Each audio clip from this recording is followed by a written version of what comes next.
जिला मुख्यालय पर एक प्रेस वार्ता का आयोजन किया गया है। सभी की जानकारी में हाल ही के अंदर जो बांसवाड़ा, डूंगरपुर और पूरे राजस्थान में चर्चा का विषय जो बना हुआ है,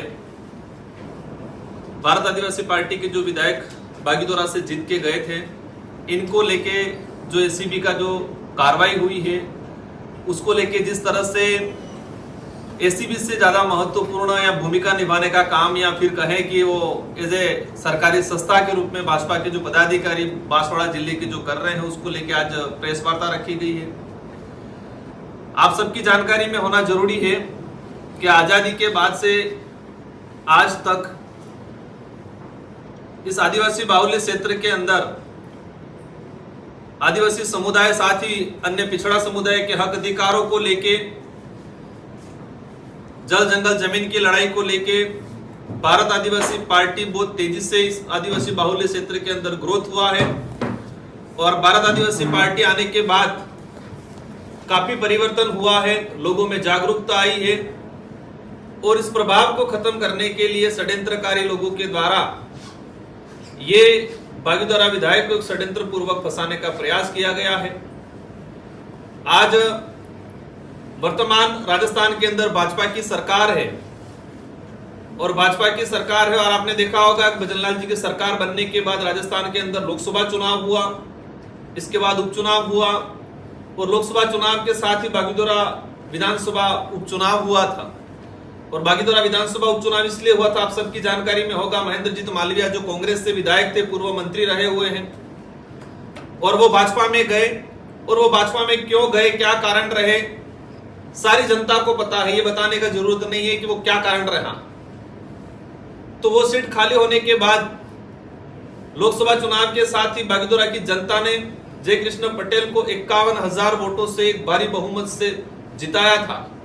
और जीतने के बाद 4 जून को रिजल्ट आया, 3 जुलाई को उन्होंने शपथ लिया और जिस दिन से रिजल्ट आया उस दिन से ही आम चर्चा में आ गया था, विरोधी लोगों के द्वारा कहा जा रहा था कि इसको 1 साल भी नहीं निकालने दिया जाएगा, उसको उपचुनाव कराएंगे। और जैसे जैसे 3 जुलाई को उनका शपथ ग्रहण हुआ, 11 जुलाई को ही विधानसभा के अंदर क्वेश्चन लगा। ये आपके और हमारे सबके और आम जनता के जहन में है कि 3 जुलाई को जो बागीदोरा से विधायक चुन के गया, 11 जुलाई को ही क्वेश्चन लग गया। 3 जुलाई को शपथ ले रहा है, 11 जुलाई को क्वेश्चन लग गया। मतलब 7-8 दिन के अंदर वहां से कैसे क्या संपर्क हुआ, किसने क्या लगाया, ये भी एक जानने का विषय है। और ये सारा जो षड्यंत्र जिस तरीके से हुआ, आप सबकी जानकारी में होगा कि 2 क्वेश्चन लगे थे। जिस तरह से एसीबी ने कार्रवाई की, पार्टी का शुरुआत से रहा है, मैंने खुद ने हमारे पार्टी के पदाधिकारी सबने स्टेटमेंट दिए हैं। एसीबी की कार्रवाई हुई है, विधायक गलत है, एसीबी कोर्ट तय करेगा और एसीबी हमारी पार्टी की तरफ से भी एक्शन लिया जाएगा। लेकिन जिस तरह से कहानियां सामने आई बनी बनावट वाली, एसीबी के डीजी साहब ने प्रेस कॉन्फ्रेंस के दौरान कहा कि विधायक ने संपर्क किया और एफआईआर की कॉपी हमने पढ़ी, एफआईआर की कॉपी में क्लियर है कि विधायक ने उस पार्टी से संपर्क नहीं किया, उस पार्टी ने विधायक से संपर्क किया। पूरी एफआईआर को पढ़ी हमने, पूरी एफआईआर में 42 बार 40 से 42 बार दोनों की आपस में चर्चाएं हुई है और इसमें से 28 बार उस आदमी ने आगे से संपर्क किया है। विधायक की तरफ से 11 बार कॉल हुए और 11 बार में भी लगभग 7 बार तो रिप्ले में कॉल किया गया। और एक ये चौंकाने वाला बात है, राजस्थान में भाजपा की सरकार है, जो रामनिवास मीणा टोडा भीम से भाजपा का विधायक प्रत्याशी रहा। एक आम पब्लिक, आम कार्यकर्ता, आम जनता समझती है कि जो भाजपा की सरकार है, भाजपा का विधायक प्रत्याशी रहा है और वो क्यों डरेगा क्षेत्रीय पार्टी के विधायक से। एक ये मतलब ये सारी क्लियर है कि एक षड्यंत्र हुआ और वो भाजपा का विधायक प्रत्याशी के नॉमिनेशन में जिस कंपनी की माइंड चल रही है, उस कंपनी के एवज में जो पैसे मांगने का जो ड्रामा बता रहे हैं, मान लिया विधायक हो सकता है गलत हो, लेकिन उस कंपनी की वैल्यू हुई 1 करोड़ 55 लाख है। जिस कंपनी की वैल्यू 1 करोड़ 55 लाख है, वो 2.5 करोड़ देने के लिए क्यों तैयार हुआ।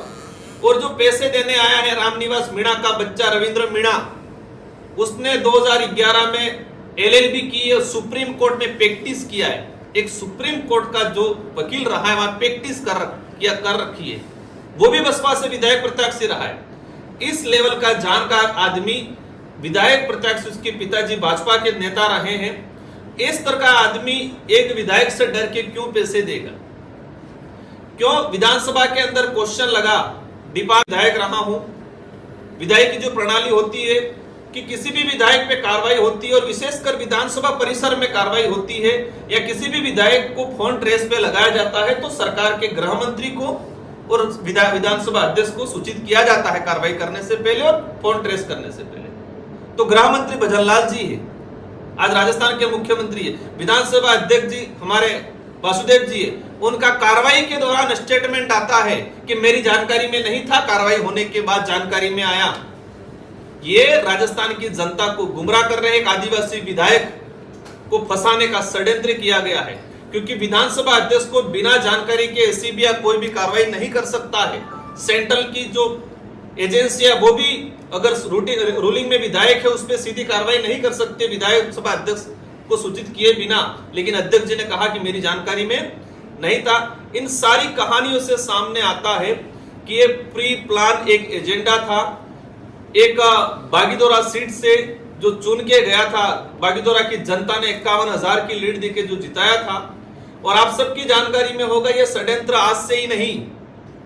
इस इलाके में ये इलाका कहा जाता है संतों की भूमि है, शहीदों की भूमि, संत सुनमाल महाराज हो, मावजी महाराज हो, और यही षड्यंत्रकारी लोग राजस्थान के अंदर जब पैसा कानून बना 2011 में, उस पैसा कानून को नपुंसक बनाने का काम किया जो आज षड्यंत्रकारी लोग। ये नई बात नहीं है, लोगों की जानकारी में नहीं आया, बोली बाली जनता है, आज तक उन्होंने गुमराह किया। ये भी जानने की जरूरत है कि इस इलाके के अंदर 2013 आरक्षण को लेकर जो अधिसूचना जारी हुई, रिजर्वेशन पॉलिसी 2013 में जारी करवाई उन्होंने, मैंने खुला लिखा था ये काला कानून है इस इलाके को लेके। वही षड्यंत्रकारी लोग जिन्होंने 2013 में काला कानून पास किया। पिछली बार काकरी डूंगरी प्रकरण हुआ 2022 के अंदर, 1167 बेरोजगार युवाओं का गला घोटने का काम किया। वही षड्यंत्रकारी लोग जिन्होंने काकरी डूंगरी प्रकरण कराया। काकरी डूंगरी प्रकरण जिस दिन हुआ उस दिन बांसवाड़ा से कितनी गाड़ियां, उसके पहले दिन कितनी गाड़ियां गई थी, किस नेता के संपर्क में थी, ये भी जनता को पता है, लेकिन खौफ बना रखा है। वही षड्यंत्रकारी लोग हैं जिन्होंने आज बागीदोरा विधायक को फंसाया। आज देखते होंगे बांसवाड़ा के अंदर आरक्षण को लेके हायला घाटी जो थी, उस होयन घाटी जो थी, होयन घाटी पे आरक्षण को लेके जो आंदोलन कर रहे थे, इन लोगों को जेल में डलवा के इनको यातना देने का काम किया, वही षड्यंत्रकारी लोग हैं। इन सबको समझना जरूरत है। इस इलाके के अंदर आज पहले से दो राष्ट्रीय पार्टियां हैं, कांग्रेस और बीजेपी, लेकिन हमें यह भी जानना जरूरत है कि इस इलाके की स्वतंत्र आवाज जब भी बनी तो ये एक होने का काम किया है। 2022 के अंदर हमारे डूंगरपुर में एक मिश्रित जिला प्रमुख बनाया। ये वही षड्यंत्रकारी लोग हैं, स्वतंत्र आवाज को, हक अधिकार की बात करने वाली पार्टी को दबाने के काम के लिए दोनों पार्टियां जिला प्रमुख बनाने में एक हो गई थी। वही षड्यंत्रकारी लोग हैं जो आज इस षड्यंत्र में सम्मिलित हैं। इन सारी चीजों को जानना जरूरी है। और भारत आदिवासी पार्टी की शुरुआत से हमारे कांति भाई के नेतृत्व में कमेटी बनी है, वो जांच कर रही है, उसका भी आगे ये जानकारी में देंगे। लेकिन मैं कहना चाहूंगा बांसवाड़ा की जनता को, जो मंच पे चढ़ के माहौल बना रहे हैं, चोर है, मान गए हमारा विधायक गलत है, एसीबी तय करेगी, एसीबी सजा देगी, पार्टी भी कार्रवाई करेगी। लेकिन यह भी जानना जरूरी है कि भाजपा में जाने से 7 दिन पहले भ्रष्टाचारी थे। मैं मंच पे देख रहा था हगरू मेहड़ा जी का चेहरा, जो हगरू मेहड़ा जी जिला परिषद के अंदर थप थपा के चिल्लाते थे, इतना भ्रष्टाचार, करोड़ों का भ्रष्टाचार, 3000 करोड़ का भ्रष्टाचार। मैं आज उनका भी चेहरा देख रहा हूं, जो पूर्व जिला अध्यक्ष रहे थे पटेल जी, लाभचंद जी पटेल, जो सीएम को, प्रभारी मंत्री को लेटर लिखा करते थे इतने करोड़ का भ्रष्टाचार, वो कहां चला गया? ये जानने की जरूरत है कि जो रामनिवास मीणा 7 दिन पहले भाजपा में गया, 7 दिन पहले भाजपा में जाके भाजपा की टिकट लाके चुनाव लड़ा, ये भी जानने की जरूरत है कि वो आदमी इसमें फंसाने में, षड्यंत्र में है। और इधर भी क्या है आप सबकी जानकारी में है, जनता को जानने की जरूरत है। और ये देखा गया है इनके जो कार्यक्रम हो रहे हैं, जनता में आक्रोश है, जनता में आक्रोश नहीं है बेचारी नरेगा की जनता को बुला बुला के, बीडीओ को, सरपंच को पाबंद कर करके सारे उन्होंने घाटोल में, बांसवाड़ा जिला मुख्यालय पे, कुशलगढ़ पे, बागीदोरा में जो कार्यक्रम किए, इन कार्यक्रमों में नरेगा की लेबर को लाया गया है। नरेगा का पैसा नहीं आ रहा है, सरकार का डंका बजा रहे हैं। जिला प्रमुख मैडम की तरफ से कहा गया, बांसवाड़ा का डाटा निकाल के देख सकते हैं अपन कि नरेगा की सैंक्शन नहीं निकल रही है। आज लेबर पार्ट हो गया, 3-3, 4-4 पखवाड़े हो गए, नहीं आ रहा है। मेट कारीगरों का साल भर हो गया, वो पेमेंट नहीं आ रहा है। लेकिन जनता मतलब कहे कि जनबल जुटाने के लिए बेचारा नरेगा मिल रहा है। जनता समझ चुकी है। कितना भी हम तो यही कहेंगे बेचारी की लड़ाई होनी चाहिए, लेकिन राजनीतिक का भी एक स्तर होता है। एक बड़े बड़े शहर के अंदर एसीबी से बड़े हो गए, न्यायालय से बड़े हो गए, ये कानून बना हुआ है। आज सरकार है उनका, इसलिए दबा रहे हैं हमारे कार्यकर्ताओं को। कानून बना हुआ है कि किसी भी अपराधी को जब तक कोर्ट इसको सजा नहीं दे दे, तब तक कोई भी व्यक्ति किसी प्रकार का प्रसार प्रचार, बैनर, पोस्टर नहीं लगा सकता है। कानूनन अपराध है, लेकिन सरकार के बलबूते पे दबाने का काम, लोगों को गुमराह करने का काम। लेकिन जनता समझती है क्या गलत है क्या सही है। लोकतंत्र में आवाज उठाना, जो मीडिया में छपा हुआ, जो लाभचंद जी पटेल ने मालवीय जी के लिखा था पत्र, वो न्यूज की छपी हुई हमारा कोई कार्यकर्ता किसी ग्रुप में डाल रहे हैं, उसको थानेदार को बुला के, थानेदार को डरा के उसको ले जाके मारपीट करवा रहे। ये लोकतंत्र की हत्या करने का काम कर रहे हैं। लेकिन हमें जहां तक समझ में आया है, जनता बहुत समझदार हो चुकी है, जागरूक हो चुकी है। आज हमारा प्रेस कॉन्फ्रेंस करने का यही रीजन था, क्योंकि कहावत है कि जो झूठ को बार बार दोहराया जाता है, कोई झूठ है उसको सच के बार बार दोहराया जाता है तो वो सच साबित हो जाता है। इसलिए जनता को भी बताना जरूरत है। एसीबी ने कार्रवाई की है, मान गए, हो सकता है हमारा विधायक गलत हो, उस पर एसीबी तय करेगी, कोर्ट तय करेगा, वो जेल में है। आज भाजपा न्यायालय नहीं है, समझ चुकी है। हम इन पे आज तक कोई आरोप नहीं लगाया। इनके आरोप, इनके जो कुकर्मों की लिस्ट है इतनी लंबी है। पूर्व जिला अध्यक्ष हो, वर्तमान भाजपा के जो जिला अध्यक्ष बने, गरीबों के हेडपंप खा गए। 200 फीट हेडपंप खोदना था, वहां 40 फीट खोद रखा है। पाइप जो डालने थे 15 पाइप, 15 की जगह पाइप डाल रखे, 2-2, 3-3 पाइप। ये सारी बहुत सारी चीजें हैं। कहां पर क्या हुआ, कौन सा एनीकट, कौन सा पुलिया, सारी चीजें, तो ये हम उन पे नहीं जाना चाहेंगे। जनता अपने आप उनको जवाब दे रही है। लोकसभा में भी दिया, विधानसभा में दिया, आने वाले पंचायती राज चुनाव में भी जनता जवाब देगी। ये लोकतंत्र है, जनता की आवाज को नहीं दबाया जाता। जबरदस्ती डरा धमका के वोट नहीं लिए जा सकते।